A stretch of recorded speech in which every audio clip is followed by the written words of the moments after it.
Okay. Is it recording?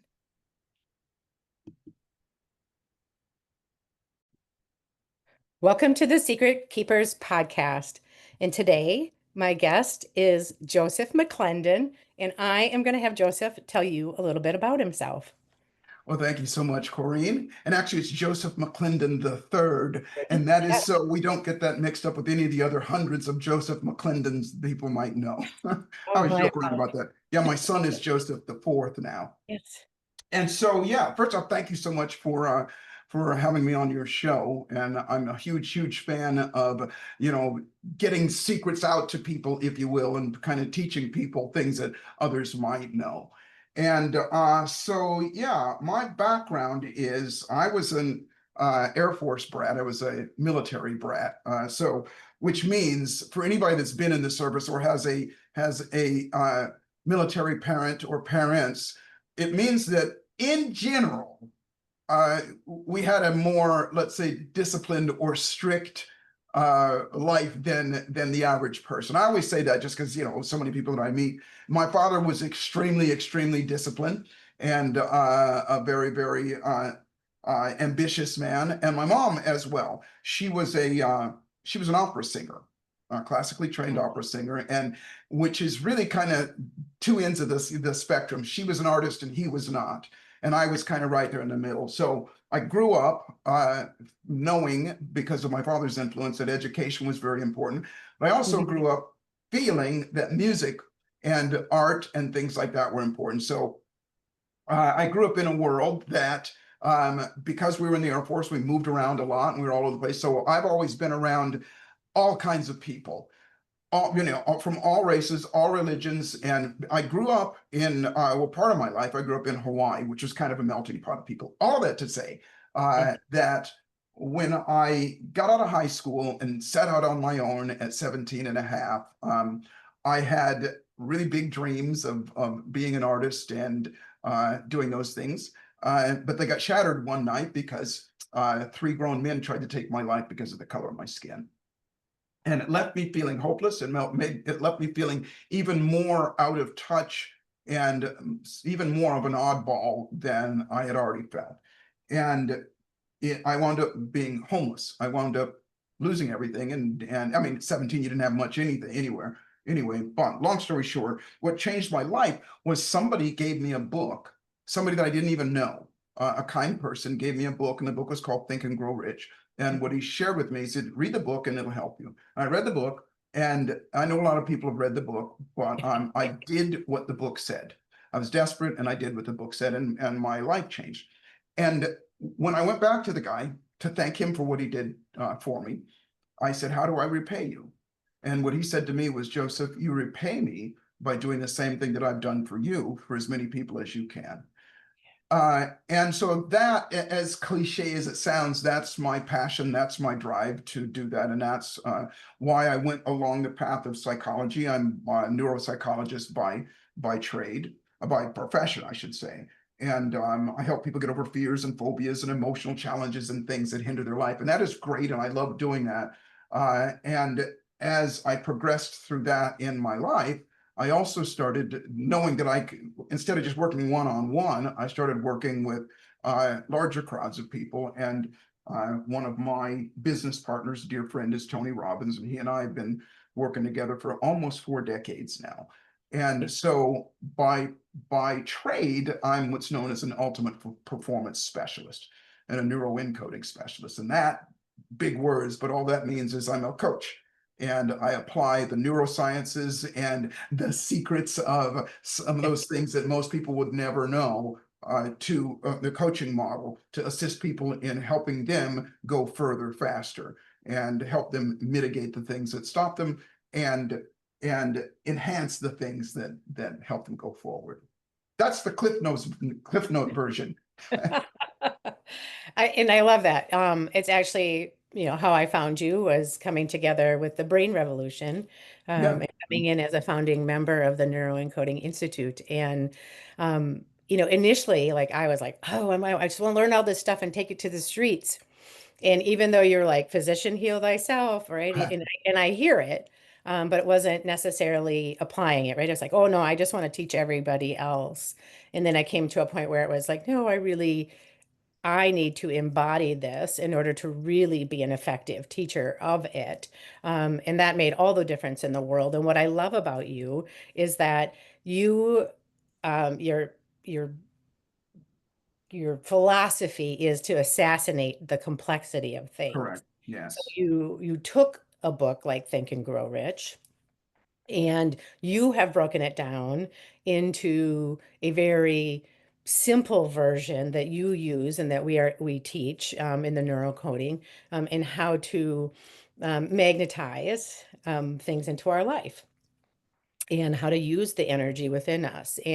But first, we use the neuroscience and the neuroencoding tools to position ourselves so that we can be in that energetic alignment, to attract to us the things in the life and create the life that we want instead of living by default.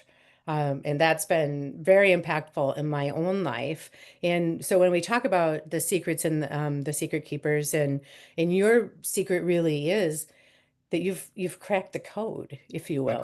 You've been able to take this and make it so that pretty much anybody could learn it, even children, to be able to use their imagination and understand how we can apply it to our lives. And it's been extremely beneficial in my own life and to my clients' lives, and being able to take it out into the public. So with all of that, like when you're looking at your life, from 17 and a half on, right? We talked a little bit before that, before 17 and a half, before the incident, um, you lived your life, right? You had these parents who were high achieving, they were very disciplined. And for me, discipline in my house was the spanking, like you're going to get in trouble. Oh yeah. Yeah. Oh I yeah. Goodness. Yeah. had that aversion to the My word. parents made a hobby out of beating us. These weren't spankings, they were beating. Yeah. And it was like, okay, right? So you hear the word, and it can be, right, to some people, kind of a negative word. But you take it, the word discipline, and you spin it in a different way. So can you Mhm. share with the audience in a way that how does can discipline benefit us? Well, first off, yeah, and I like that you said that, Corinne, and that is to remove the negative stigma that's attached to it. Because as soon as people hear discipline, one of the things that they go is, well, I'm not disciplined. I haven't done this. I haven't done this. And discipline means I have to do really hard work. And I don't want to do that. It's easier to scroll on my phone or eat cake. Um, so I like to look at it this way. First of all, my definition, and as you said, and thank you so much for having said that, that simplicity is the key to success in most cases. It truly is, because most of our challenges in life, yes, there are complicated answers to a lot of things, but the simplicity of getting out of our own way so that we can see those options is huge, huge, huge. So to simplify what discipline to me is doing the prescribed activity as prescribed, no matter what, even and especially when it's difficult, and praising yourself for having done it. And the last part is the thing that makes you want to do it again. But what that means is if I say to you, if you want to build this muscle, go to the gym and lift that weight 15 times, and do 4 sets of that, and do that every other day for the next, 6 months, then that's what it means. Go and do exactly that, no matter what, even and especially when it's difficult. Because what most people don't understand, and this is the side that makes you want to do it, is that it gets easier the more you do it. The hard part is just the beginning, is just the stuff part. And once you get through it, doing the hard stuff, then yeah, it's going to be painful for a minute. But as long as you praise yourself, as long as you acknowledge that you did it, then your nervous system is going to go, oh, let's do it again. Let's do it again. And then the pain goes away, and it creates what I call a habit. And a habit are all of the endorphins, dopamine, the oxytocin that goes to your body that says, I want to do this. So we're literally conditioning ourselves to do the hard stuff. Anybody that has ever anybody, all of us that has ever succeeded at anything at all, it wasn't easy in the very beginning. It wasn't easy to, we may have lucked onto something and that happened. Well, that was simple, but to continue to do it so that we got good at it, that wasn't easy. And we did it over and over again. We got excited about it. And I always say people do this stuff knowingly or unknowingly, Corinne, and they do it. It's just, we say repetition is the mother of all skill. Well, Mhm. along with repetition, what makes us want to do it again is we're going to get that joy of having done it. And so I know that sounded unbelievably complicated, so let me make it even more simple. It's called, my dad taught me this. It is called integrity. And Yeah. integrity means just do what you say you're going to do. That's it. That's discipline. And then praise yourself for having done it. Yeah, I think as humans, we do tend to overcomplicate things, Yeah. and then we get in our head, right? We get in our head, and we're like, I used to have this mentality, and actually, I was laughing about it with a client the other day. I'm like, I used to believe that if I couldn't go to the gym for an hour and work out till I was dripping wet, that it just didn't pay, and so then I didn't do anything. Well, you know, now that I say it, it sounds so completely ridiculous because, like, if I've got 5 minutes, I'm going to get outside and Right. move my body, and 5 minutes is better than no minutes. Hmm. And, so when you can shift that and step into a whole new view of discipline, and the other word that you gave a whole new meaning to me for me is optimism. Hmm. And because people can be like, oh, that's so pie in the sky, like Yeah, yeah. some sort of dreamy world, and yeah, yeah, yeah, yeah, right. But when you talk about optimism, so I would love for you to share with the audience, what optimism is to you. Yeah. Optimism, well, I'll tell you what it isn't first, in my opinion. Optimism is not just every cloud has a silver lining and every glass is half full and you're only looking on the bright side. Optimism, in its truest sense, is options that you see options, other options. Pessimism is you only see one, and it's the one that you feel fearful about, or you're angry about, or frustrated about, or you don't like. Optimism means that, well, wait a minute, I could do this, I could do this. This means that, that could mean this could mean that. And the more you seek, the more ye shall find. So to be in that place of curiosity, to be in that place of possibility or positive expectancy, unfolds more options. I always say to people, and this is so right on path with your audience and what you talk about here, and that is that we all know people that the ball always seems to bounce in their favor. They seem to be luckier than the average person. You know, you know, things happen differently than for us or for the average person. And I always say to people, is it possible that those people knowingly or unknowingly, consciously or unconsciously, are doing something that makes it that way? Mhm. If it's possible, and then doesn't it make sense to go along that path to seek that out? That's an option to look at. Versus, because then you get to go, okay, well, what are they doing? What is this? What is that? What is that? And you start to feel like I'm human just like them. Yeah. And if they do it, then maybe I could do at least some of it. And Mhm. that way your brain is optimistic. You're looking at other options versus going, that's a bunch of crap. It doesn't work.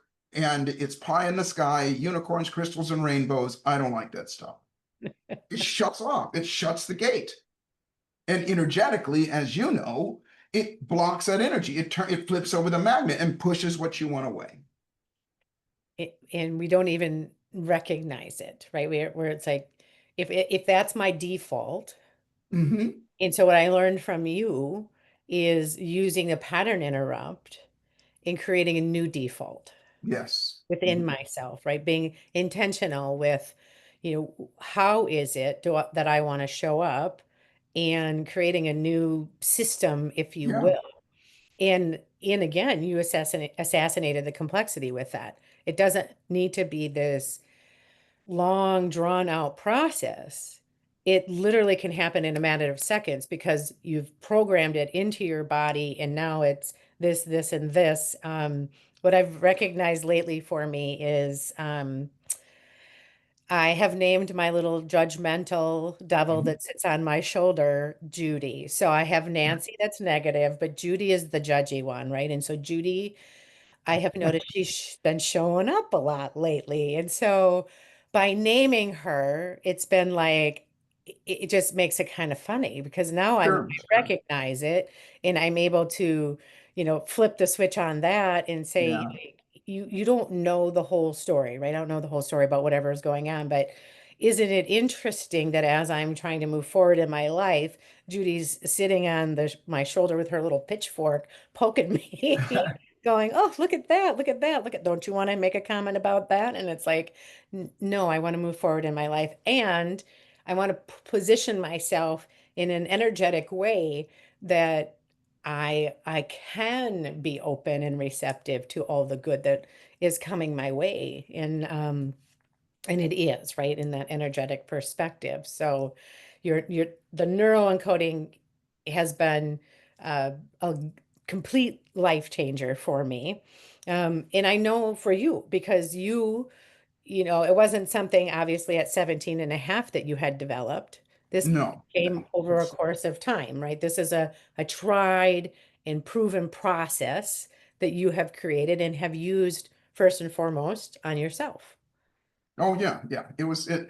I call that. You've heard me say this several times. Don't teach theory. Yeah. Don't teach something that you don't practice, get results, and teach to other people what you've gotten. And that it's really, really important because if you do, there's a part of you that's not allowing yourself to be fully engaged in connecting with that person, with the people that you're teaching, that you're talking to, that you're working with. And from that energetic exchange is not as good as it could be. I can't teach you how to ride a bicycle really well unless I know how to ride a bicycle or that I ride a bicycle. Could I teach you? Can you learn something from YouTube? The answer is yes. But you can learn easier, quicker, better, faster, and deeper if you have somebody loving that's going to go, here, I want you to get this and I want you to have this for you. And their vested interest and their vested energy in you comes from their own certainty that they can do this. And that allows you to love that person, connect with that person. And then you have something that's greater than just something that you can read in a book or nowadays, learn on your phone or something like that. And that's a deeper set of learning. Absolutely. Being able to live it and walk Yeah, it in, like you use the word integrity, that comes up for me is like if I say that I know something, that means I know how to apply it to myself. yeah, And so with the Secret Keepers, we really look at healing and transformation because many of our listeners have been through childhood trauma, experienced, in the world out there, they have big T trauma, little T trauma, whatever you want to call it. And we're looking at healing in transformation and in an empowerment journey. And I know that you've been on that for yourself. So can you talk about a little bit what your process looked like? I know you talked about the Think and Grow Rich book, but obviously there was more to your story. Can you just share with the audience a little bit more about what that looked like? yeah. I the concept of healing, and again, this is just me simplifying stuff, is growing. Mm, It's developing into something or someone else. And to break it down, it's developing into a new and different way of thinking. mhm, And because from that, whether it's physical healing from some sort of injury or disease or anything like that, or it's healing emotionally, it all comes down to, you've seen me do this over and over again, what you think will determine how you feel. mhm, And how you feel will not only determine what you do, but it'll also determine the results are going to come from those activities that you do. And so if I was to boil it all down and go all the way back to the root of it is changing how we think, from a physical standpoint. And I've healed myself in terms of, physical challenges and illnesses and things like that throughout my life. My mom was diagnosed with terminal cancer back in 1988. They told me that she had only about 2 months to live. And I never let him tell that, very long story short, I never let the doctor tell that to her because one of my friends, Deepak Chopra, he yeah. told us a while ago, he said that, it's like 8 or 9 times out of 10 when a physician tells a patient that they have a terminal disease, and especially when they give them a date, Mhm. at this much time, that person dies in or around that date. And I so the agree. power of those words and that suggestion, and this is not to throw any physicians under the bus or anything, because physicians have saved my life, and they're some of the most caring, loving, and intentional people on the planet. This is just to add a different aspect to them. So I never let him tell her that. And my mom lived another 11 and a half years cancer free. And so I say that because what I was able to do was to first off not allow her to hear those words so that it would cause her to start thinking a certain way, but getting in there and influencing her. Now we know it's encoding to her to think of herself and the dis-ease and all that's going on in her life differently, so that she would feel differently. And my personal belief is that the body knows what to do to heal itself. You have Absolutely. to give it the avenues. You've got to give it the everything that it needs so that it can facilitate that healing. And that's even and especially emotional healing. You mentioned this before, Corrine. You said pattern interrupts, and that is to, Right. if you, because all of us have a certain set of beliefs, which are patterns of thought. We have certainty about something. A belief is nothing more than a feeling of certainty about Mhm. something. And so that feeling is it's rooted in a thought, conscious and unconscious thought. So instead of waiting for that to come up, you were saying this about, I forget, did you say Debbie on your shoulder? Oh, the Judy. Judy on your shoulder. I say, entice Judy to come out of her house or to come up on your shoulder, get her out there so you can interrupt her pattern and get her to think differently. Yeah, That's a metaphor, but instead of waiting for that to happen, go after it. And sure. so intentionally feeling bad so that you can interrupt the pattern, so that you can cause yourself to feel good, and so that you can repeat that over and over again until pretty soon the thing that would cause you to feel bad is the thing that causes you to feel good and or optimistic. You're giving your body, you're giving your mind, you're giving your everything about you, your entire universe, more options. And the human brain body will always move towards the thing that feels less pain, less. Mm. And so if you give it options where there's a lot of positive and there's a lot of joy and a lot of love and a lot of possibility on one side, and then you show it the pain, then it's going to choose the pleasure. The challenge is most people don't know how to do that. And that is what neuroencoding is you don't even have to know all the stuff. You just do it and you're going to get a result. Exactly. I volunteer and I go into a high school and I teach during their mental wellness unit for juniors and seniors. Mm, And the teacher just keeps having me come back and I love doing it, right? So I go in and I teach stop. We teach mirror and I do the nice. identity exercise with them. And watching them at first as they're like kind of dragging themselves around, like, I can't believe we're doing this.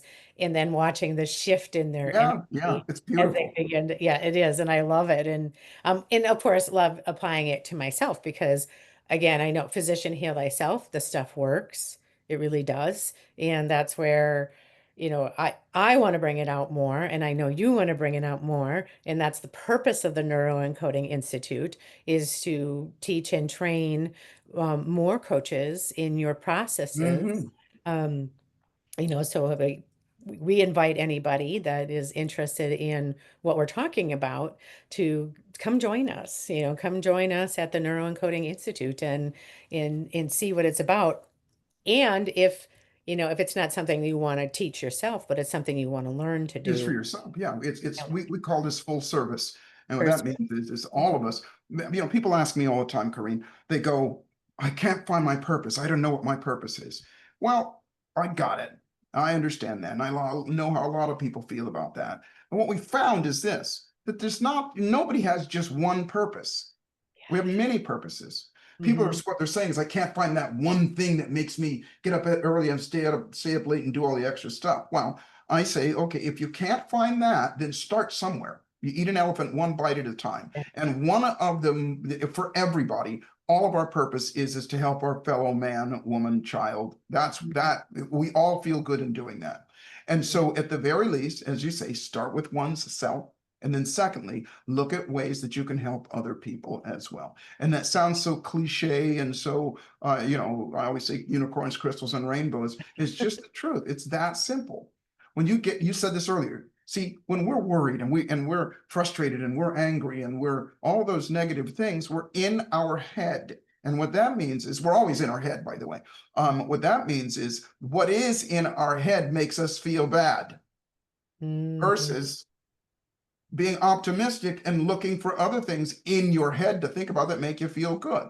And if you teach yourself to default to go, wait a minute, I can teach this to somebody else. I can learn something on my own. I can do this. I've already done so many great things in my life. And we look at that area, it makes us feel good. Endorphins, dopamine, oxytocin flows through our system and our brain goes, hey, that feels good. Let's get some more of it. And then we find ourselves moving, like I said, towards the pleasure and away from the pain automatically. Yeah. And when I hear you talking, I think about, there's so much out there, like, breaking the cycle, breaking the chains, and they're all figures of speech to say, right, breaking the thought process. Mm-hmm. Because it really is. It's about interrupting that thought process that is unresourceful, is the word Yeah. you would use, and replacing it with something There it is. resourceful. I'm glad you said that. It's not just interrupting it, it is replacing it with something else. And that Right. something else is you get that from your optimism. That Right. something else is that, and that is part of what we do, is that we help people find, sorry about that. We help people find what that something else is to put that in that place. Yeah, exactly. And I know in my own personal journey, looking at the physical component, Sorry. the mental component, the spiritual component, the emotional component, this covers all of it. Yeah. It's a healing process, if you will, right? Because it's a relearning, a retraining of the thought processes. You can come from a prosperity consciousness, if you will, a prosperity mindset, and you can change those thought processes to be prosperity consciousness, right? You can Mm-hmm. have prosperity thoughts. And because often I hear, even, from some of my family members, well, you just don't get it. Yeah, sure. You don't understand. This is hard. The money isn't there, the this, or that. And I hear those things and I understand that because I know what it's like. I grew Mm-hmm. up poor, right? And so I get that. And I also know that we have the ability to change that thought process so that I can now align myself with something new and something bigger, because that's going to put me in a whole nother energetic field, if you will, to bring in more abundance and more joy and more love and more peace. And I heard this quote this morning. When I am in peace, right? When I have that feeling of peace, I can be more open to the truth Yeah. with a capital T. Mm-hmm. Yeah, Right. and if I would add to that, I would say this, that um, it's not just about making people, oh, and you know this, so I'm preaching to the choir on this. It's not just about giving people the information, Right. because in many cases they don't know that they already know. Mhm. Part of uh, this process, neuroencoding process, is how to enter that person's world, how to communicate to that person so that they step aside from their guard that keeps them in their belief. Said differently, knowing what questions to ask, what comments to say, what responses to say to that person that says, for example, like you said, you don't know what it's like. You Mhm. have no idea, I don't have any money and I don't know what I'm going to do. I know what I'm doing. If, for example, you come back and say, listen, you just need to think more positive. You have everything and everybody else. They're gonna go no, Yeah. because they have certainty about the way that they feel. So Mhm. instead, one way of approaching them, we call it aligning and redirecting. Mhm. Align with them, understand them, connect with them, and go, listen, I got you. That must be difficult. Yeah. that and this is just one example of it. That, I know how you feel. And a lot of people feel that way. And is it possible that there is a way to break that cycle? Is it possible? Now, by the way, through that, I'm going through this quickly. Through that process, when you've aligned with that person, they're going to go, oh, she knows, he knows what I'm feeling. It's versus if you push up against somebody, they're going to push back. So being able to communicate with people is first and foremost to connect with people in order to help them create a change in themselves. Because if I tell you something, not you personally, but if I tell somebody that's in trouble or scared or something, they might believe me. And even if it makes sense, they might go, yeah, that makes sense. But if they tell them, they will believe them. So to be Yeah. able to language it in a way that gets them to come up with the answer versus you, that gets them to agree versus you. Then they have an identity vested in it as well, meaning who they are. Yeah, because I figured this out and they feel better about it. And so again, I'd really like that is where the whole neuroencoding is an amalgamation of all of the disciplines that I have experienced in my life and that I've gone through. I have a formal education in neuropsychology. I have, certifications in hypnotherapy and Gestalt therapy and NLP and everything in between. And I always tell people I don't use all that stuff in my coaching and when I help people. I use pieces of different ones. So I've cherry picked those ones, how to speak to somebody, how to speak to oneself, how to interrupt those patterns, how to instill and install a new belief in somebody, how to instill and install a new identity. And I say somebody, yourself and other people as well, so that we develop into the person we want to be. That's true personal development. Personal development is the rehearsal of all of the beliefs, the feelings, the activities of the person that you wish to become. And so to have the insight to be able to look at who you want to be and then go, oh, and knowing the steps to take to change those things in you, then you're developing into that person. And Yeah. that way we're removing the mystique about personal development. You've heard me say this before. One of my friends and mentors was Jim Rohn. And I asked Jim one day, I go, Jim, and Jim is the father of personal development, for lack of a better term. And I asked him, I said, Jim, what is personal development? And Jim Rohn, as brilliant as he is, made something up. He said, it is, I forget what he said, but he made it up. And that's why I go, okay, well, let's simplify it so everybody can understand. So what I just explained, everybody can understand that. Well, yeah, I'm developing into the person that I want to be. And neuroencoding is the process of being able to instill those beliefs, feelings, and emotions and activities. Yeah.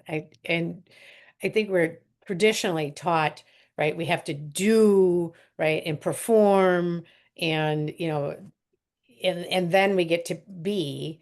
And Yeah, yeah, and when we use our imagination and see ourselves already as, and I'm the CEO of the company and I conduct myself this way, right? Finding that model, finding that person that we want to emulate, right? That person that has the behaviors and the yeah, mindset and all of those things, and they're out there, whatever that is that really appeals to you in how you want your life to look. I see that. So I see, I have, you know, you might be male and I am female, but I model what you're doing is to, that's my goal, right? The end goal is that right, to be that way. Um, so anyways, with all of this and with healing and we, on the Secret Keepers, we bring secrets to light because what's brought to light can be healed. If I keep it inside of me and nobody really knows and I don't talk about it, then it's difficult to actually have healing done. We can't change the way we're thinking if I'm the only one that knows what I'm thinking. right. Awareness is always the first step. The first step. So I encourage people because it's like, when you bring it to light and when people hear other people's stories, that's why we share stories. That's why storytelling is so important. We see maybe a glimpse of ourselves in that and then see the possibilities. like what is possible for my own life, that person gets it. Um, that's why it was so important for me to have you here today because um, you emulate, what is possible when we change our thoughts. Mhm. It could be easy, right, to just sit in silence and to not grow. But you have taken and brought together all of the things that you've learned and created methodologies that are able, we're able to teach other people. So with everything, Joseph, everything that you've done and all the wisdom that you've gleaned over the last like 40 years, 50, it's been a while now. Right. Okay. But all of these years, right, you've gleaned some wisdom. And I love to leave people with, like your big golden nugget. Um, Ah, truth. So this is like the big kahuna. This is the one where you're like, this is it. And if you know just this one thing that I have learned over the course of my life, this is the takeaway from it. What would that be? that is the hardest question you could ever ask me. And I'll tell you why. Because there's not one thing. Yeah. There's not one thing. So if I was to sum it up so that I can give you an answer, I would say that life, um, well, outside of the saying, that I always say that life's exactly what you dare to make it, and fortune favors the bold. I'll say that at the end. I will say this, that life is a sequence of, of thoughts, feelings, and behaviors that create an outcome that either you consciously create or you unconsciously create. And that sequence of things, you don't have to, like for example, I'll give you an example. One of the things that I learned in Think and Grow Rich was the whole concept of that we have the ability to influence the world around us, to bring into our lives the situations, circumstances, and even material things that we want. Hmm. And, you know, several years ago, there was a movie called The Secret. Oh yeah. And The Secret was, and I always ask people, well, what the hell is The Secret? Most people can't even tell you. Or they'll say something like, that which I think about is what I bring about. Well, that's only part of it. Mm. That's only one of the 21 immutable laws. The laws of attraction are only one of the 21 immutable laws of magnetism. Right. And you don't have to know all 21. You just have to, and they're all sequential. So wherever you jump into the sequence, as long as you're doing something. And I always say the number one sequence is changing how you think. Hmm. Because that sequence, how you think, has an effect on everything about you, your body, your world Yeah. around you. And it creates an energetic, which carries with it, meaning a feeling, carries with it a magnetic field that Yes. expands and contracts with your thoughts. And that expansion and contraction affects everything around you. Everything. It's just like the way that the earth is one big magnet. We call that magnetic pull gravity. It doesn't Hmm. just attract steel, it attracts everything. Right. Well, you're made of the same stuff as the earth is. Neutrons, protons, and electrons. And how we sequentially manage those things will determine the magnetic pull that we have on the things that we desire. So, in short, if I was to say that the big takeaway is this: learn early or as soon as you can the process of adjusting your thoughts to fit your outcomes. Let me repeat myself. Learn Okay. early or as quickly as you can. The best time to plant a tree is 20 years ago. Right. Next best time is right now. Mhm. Learn to arrange and sequence your thoughts so that they fit your outcomes, which is going to involve you having to go, what are my outcomes? Who's that person? We say wealthy. Wealthy means to be healthy, happy, and financially abundant. What is that outcome for you? And then go back and say, how am I thinking that is going to facilitate those things to happen? And if you go, I don't know what I'm thinking, I don't know who is, find somebody that already is, or find a neuroencoding specialist, or come join us. Yeah. And I say that because then you learn the skills of changing your own thoughts so that you can also change other people as well. That energetic pulse that comes off from not the knowledge, but the experience, the significant emotional events that we create affects everything around us. Long answer to your question, but that's my nugget. But it's so beautiful, right? Because it falls into, just everything that we've had of conversation about, because the energy around us, we are energy, and we create the energy within Yeah, us, right? Right. If my thoughts are creating the feelings, right, then create the certain chemicals. And I know, we learn about, right, the difference between mental illness and mental wellness, and what that really looks like, right? What's a mental health concern? And we talk about, assassinating the toxic 10, right? We do mhm, that. And we have those 10 things that affect the most people. And those toxic 10 things are what can create and wreak havoc in our mental wellness. correct. Yeah. And I personally know, I am the living proof that the neuroencoding system works to annihilate those toxic 10. Um, but energetically then, and I've been able to see that as I've done that, and I've used these things on myself, is that, um, energetically I fall more into an alignment of what's happening, bringing good things into my life, and I see it more and more. And you being on this podcast is proof Mhm. that that Yeah. alignment is happening. So, and also I want to take the time to publicly thank you for, the shift that you helped create within my husband. That was so incredibly beautiful, Yeah. and so perfect for us. And just taking that opportunity here to publicly thank you for that. And anyways, if somebody wants to find you, Joseph, how do they go about doing that? I would nowadays the easiest ways are I have a website that is myname.com, josephmcclendon.com, and or Instagram is I am and then my name. Um, and online we have a lot of resources there, and you can find everything there on my website. And then the other is for I like to put something in every few days, something that I because all of the things that I've learned I like to share. Hmm. And versus it being some, hey, here's where I've gone, here's what I've done, that kind of thing. I like to share little nuggets, if you will. Yeah, and what you learned. And Or um, you could also go to neuroencoding.com as well. Yeah. right, exactly. I was going to say, because, and I don't even know the number anymore of how many of us there are out there, but we're worldwide. So you Yeah. can find us worldwide.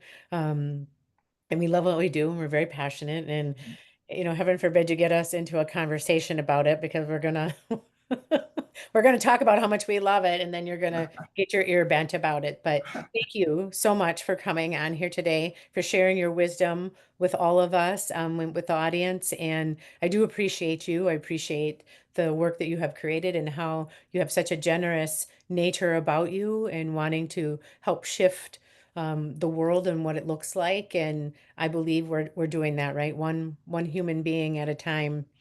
And I Well, thank you for that. Corinne, it is my absolute pleasure, and thank you for what you do. Thank you for the lives that you've been changing and will continue to change, and assist me in doing what I promised that man years and years ago. And to anybody listening, this woman is amazing, and she's evidence, like she said before, not just that this stuff works. She's evidence of a human being that is doing what we said before, has the discipline to step up and do something. And that's why she loves it and she enjoys it. She enjoys her purpose, which is changing people's lives as well. So thank you. Thank you so much for being on the Secret Keepers. My pleasure, Kareem.